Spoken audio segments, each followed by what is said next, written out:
Badiane dees leen a isolé ministre Samba Ndiobène Ka ak Moussa Baldé yewoon ca salon international agriculture ñu confiné leen l'observateur mu bind loolee ci xëtamu njëkk dikk nag ñu nit ci mbiri coronavirus ñaari cas yu feeñaat ci réew mi mu di ñeent léegi am na it kenn ku ñu ko doon joxtal ca Daaru Muxteeg ca Sàkkal waaye daal dafa juróon tiitaange foofee enquête bu mu def jëm ci ñi nga xamante ne ji daal ay waajur la ñu te seeni doom yàlla nattoo leen ñu amee feebaru xel ñu naan leen enfant autiste l'observateur dikk nag ñun ci enquête boobu def na ko ci tiis wi nga xamante ne ji am na nag démb mu di accident bopp Chérif Abdourahmane Fall Tilala ci la faatoo ci boori xombal l'observateur dikk na ci ak ñun boole ko kit kàddu yu bàyyeekoo ci kenn ci taalibeem di Wali Balago Seck l'observateur dikk nag ñun ci tribunal grande instance hors classe bu Ndakaaru li tukkee ci jugement bi doxoon ci diggante journal bi di l'observateur ak madame Ndeye Seck xew-xewu jamono benn xale bu góor moo sëriñtu baayam cambriolé kër ga bu nuppi détourné fa ay millions fal yii la l'observateur xëyee grand place dikk ak ñun ci coronavirus bi Macky Sall annulé na événement populaire yi bésu seetal ak journée de la femme 8 mars reporté nañ ko ba xam fu ñuy mujjeek jàngoro ji las dikk ak ñun ci coronavirus beek ni muy lawe ministre yoo xamante ne ji dañu leen a téye fii ci réew mi maanaam daal dañ leen di tere kon ñu génn soit ñëw ak ñun ci la xew ci société africaine de raffinage laata démission ba ca commission d'administration bu SAR ak retrait gi mu retrait ligne de crédit bi toll ci 163 milliards xamal nañu ne Khadim Ba ak Samuel Sarr dañ leen a kon dàqoon Libération dikk ak ñun ci intégralité rapport 2017 2016 bu OFNAC nee na Petro-Tim ak la nga xamante ne ji kon moo ci am moom la ñuy leeralal te moo ñu ñëw ak ñun ci xeex bi ñuy xeex wàllu coronavirus gis na ne xeexin wi daal ak pëcc xoo da ca am maanaam déggoo yëkkateendoo tegandoo amu ci Les Échos xëy ñu xamal ne lu aju ci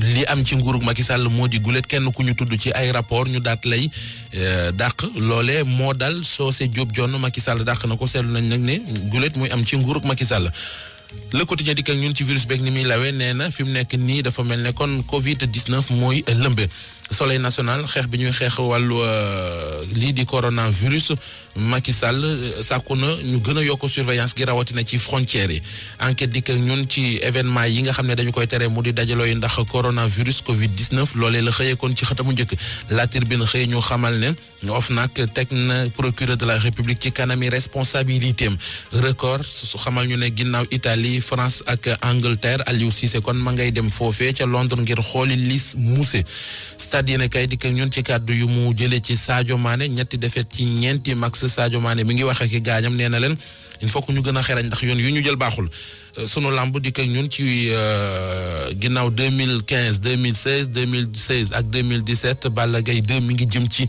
ñetteelu année blanche am maanaam at moo xam ne du ko bëri sëñ Fall. Mouhamed Ndiaye jaajëf.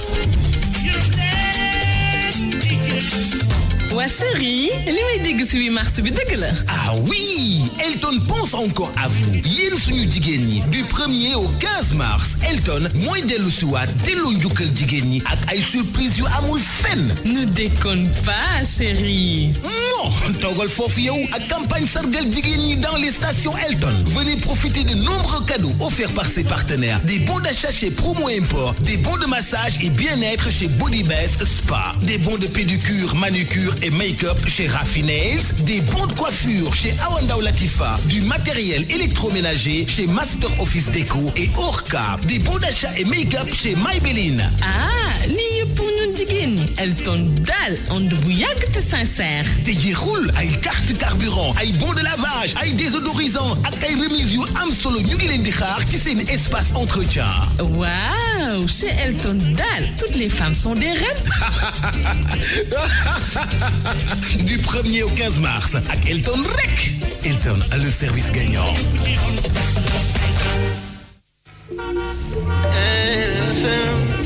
Chers auditeurs, chers passagers, merci. Merci de nous écouter dans ce bus Dakar Dem Dikk. Gardez l'écoute, le meilleur est à venir. RFM Matin. RFM Matin, bienvenue chez vous. On est jeudi à RFM Matin. Dans un instant, le focus sport, comme tous les jeudis. Rendez-vous avec Youssouf Bodian. On reparlera de boxe. Il est 6h30. RFM Matin, l'actualité internationale. Journal international de l'âge de Goudienne. Et nous démarrons par l'épidémie de coronavirus continue de faire l'actualité dans le monde. À ce jour, plus de 3000 personnes sont mortes de la maladie. Au total, 95 000 personnes sont contaminées depuis le début de l'épidémie. En Italie, 107 personnes ont trouvé la mort du coronavirus et puis 3000 infectés. Les écoles et universités sont fermées jusqu'au 15 mars. L'Italie est le troisième pays le plus touché du monde après la Chine et la Corée du Sud. Le coronavirus qui perturbe aussi le culte musulman au Moyen-Orient. L'Iran interdit les prières publiques du vendredi. Au même moment, l'Arabie Saoudite généralise l'interdiction de la Umrah au petit pèlerinage d'Atidjo.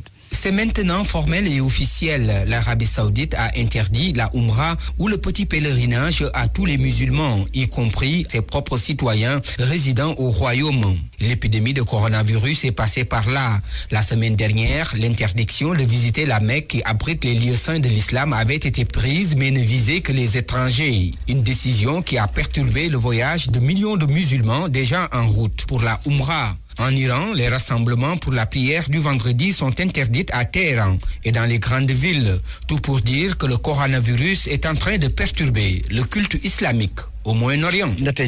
Nous parlons de tout autre chose, de la situation en Guinée-Bissau avec cette précision de la cellule de communication de la Cour suprême de justice. Elle affirme qu'il n'a jamais été question d'annuler la présidentielle du 29 décembre, contrairement à certaines informations reliées sur les réseaux sociaux. C'est avec notre correspondant Bissau, Nouamangali. Dans un communiqué de presse publié ce mercredi, le chargé de la communication du bureau du président de la Cour suprême de justice, Salimou Vieira, a déclaré que de telles informations ne sont rien de plus que des mensonges et calomnies installés ces derniers temps contre la personne du président de la Cour suprême de justice, Paulo Sagna. Dans la note, Salim Vieira a expliqué qu'il n'appartient pas au président de la Cour suprême de justice de statuer individuellement sur tout recours en Guinée-Bissau, que ce soit au niveau des chambres et en plénière. Ce responsable a expliqué dans la même note que le président de la Cour suprême de justice préside la plénière, conduit et discipline la discussion et recueille les voix pour et contre le projet d'arrêt présenté dans le rapport, dans lequel spécifiquement du litige électoral avec droit à un vote de qualité. En cas d'égalité, ils peuvent voter lorsqu'ils décident de le faire. Enfin, dans le document, le conseiller a déclaré que le président de la Cour suprême de justice n'a aucun pouvoir d'imposition ni d'autorité technico-juridique sur les autres juges conseillers. Chacun est indépendant en se soumettant à sa conscience et à la loi applicable en cas d'espèce. Ces derniers temps circulent des rumeurs comme quoi le président de la Cour suprême de justice, Paulo Sagna, a déclaré à partir de Lisbonne que toutefois qu'il arrive à Bissau, il va annuler les élections présidentielles qui ont donné la victoire à Oumar Sissoko Embalo avec 53,55% des voix. Nouamangali Bissau. RFM. Non, Mankali, au Mali, le premier ministre Boubou Cissé a entamé hier une visite dans la région de Kidal. C'est pour s'enquérir du retour des forces armées maliennes dans la région. Kidal qui est essentiellement contrôlée par les ex-rebelles Touareg. La tension qui monte entre le Kenya et la Somalie. Le Kenyan accuse la Somalie d'avoir violé l'intégrité et la souveraineté de son territoire. Cela fait suite aux affrontements de lundi dernier entre l'armée somalienne et celle de l'État de Jubaland. C'est après l'incursion de soldats somaliens dans la ville frontière kenyane de Mandera. Et puis, pour terminer, décès de Javier Pérez de Cuellar, l'ancien secrétaire général de l'Organisation des Nations Unies, est décédé hier dans son pays, le Pérou. Il était âgé de 100 ans. Javier Pérez de Cuellar a été patron des Nations Unies de 1982 à 1992 avec 2 mandats. Il avait même commencé un 3e mandat, attendant la désignation de son successeur. Boutros Ghali qui lui a succédé. Merci. Et l'âge de Goudienne pour ce journal international. Laissez-vous séduire par la nouvelle Kwid, la toute dernière citadine Renault, disponible en plusieurs coloris. Venez tester ce modèle dans notre showroom, situé au kilomètre 4,5, boulevard du Centenaire de la commune de Dakar, ou contactez-nous vite au 33 849 31 31. Caetano Sénégal, importateur officiel des marques Renault, Ford, Hyundai et Isuzu. La Radio Futur Média Hambourg. Captez votre radio préférée sur la 95.8, la RFM, rendez-vous. RFM Matin, RFM Matin. l'émission qui réveille le Sénégal.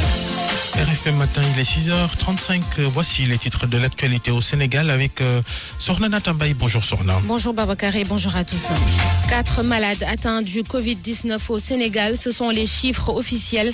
Les 2 derniers cas confirmés sont une femme de 68 ans, épouse du Français de 80 ans, malade lui aussi, et une ressortissante anglaise d'une trentaine d'années. En Conseil des ministres, le chef de l'État a interdit à tous ses ministres de quitter le pays. Il a suspendu tous ses déplacements et a demandé au ministre de la Santé de renforcer la surveillance dans la lutte contre le coronavirus. La crise à l'université Assane Seck de Ziguinchor, des religieux et acteurs de la société civile mènent une médiation pour faire revenir le calme. Les cours sont perturbés sur place et les étudiants et forces de l'ordre s'affrontent presque au quotidien. Au même moment, le syndicat autonome de l'enseignement supérieur boucle 48 heures de grève ce jeudi. Une rencontre est prévue aujourd'hui avec la tutelle. Vous revenez à 7h sur Natambaye pour le journal. À tout à l'heure. Le focus sport du jeudi sur RFM Matin.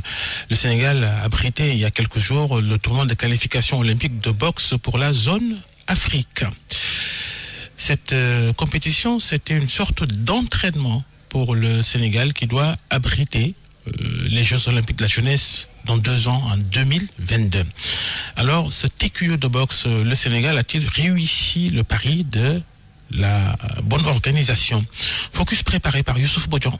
Le sélectionneur du Cameroun donne une bonne note au comité d'organisation du TQO, Alain Didier Ngacha. L'organisation, il n'y a aucun coach qui se plaint parce que sur le plan du transport, sur le plan de l'hébergement, sur le plan de la nutrition et même dans le palais des sports, nous sommes bien accueillis, nous sommes bien orientés. Vous voyez bien, personne ne s'égare et tout se passe bien. Je suis vraiment satisfait. C'est aussi la satisfaction pour le directeur technique national adjoint du Maroc, Ismaël. J'étais militaire et je connais que ça veut dire l'organisation. Donc je vois que c'est très très bien organisé au niveau du public, les écrans qui existent dans la salle, une très belle salle. L'accueil, il était très très bien et je remercie le pays du Sénégal, c'est un pays vraiment extraordinaire. Le Sénégal a donc été à la hauteur au plan de l'organisation, estime William Blick, il est membre du CIO. L'organisation est excellente, c'est un événement test pour les JO Dakar 2022. Nous sommes très contents que Dakar accueille le monde. C'est un bon exemple de ce que l'Afrique doit faire pour le mouvement olympique. C'est un événement vraiment réussi et très professionnel. Ce résultat est la combinaison de plusieurs efforts selon le président du comité d'organisation locale, Ibrahim Awad. C'est pas seul qu'on a pu réussir cela. Nous sommes satisfaits parce que nous avons bénéficié de l'accompagnement du comité international olympique avec des expertises qu'ils ont en organisation d'événements de telle nature. Nous avons aussi bénéficié de l'accompagnement au-delà du mouvement olympique, de tout le monde. Pour réussir l'événement, nous avons recouru à l'expertise d'au moins 127 jeunes Sénégalais qui ont été des volontaires.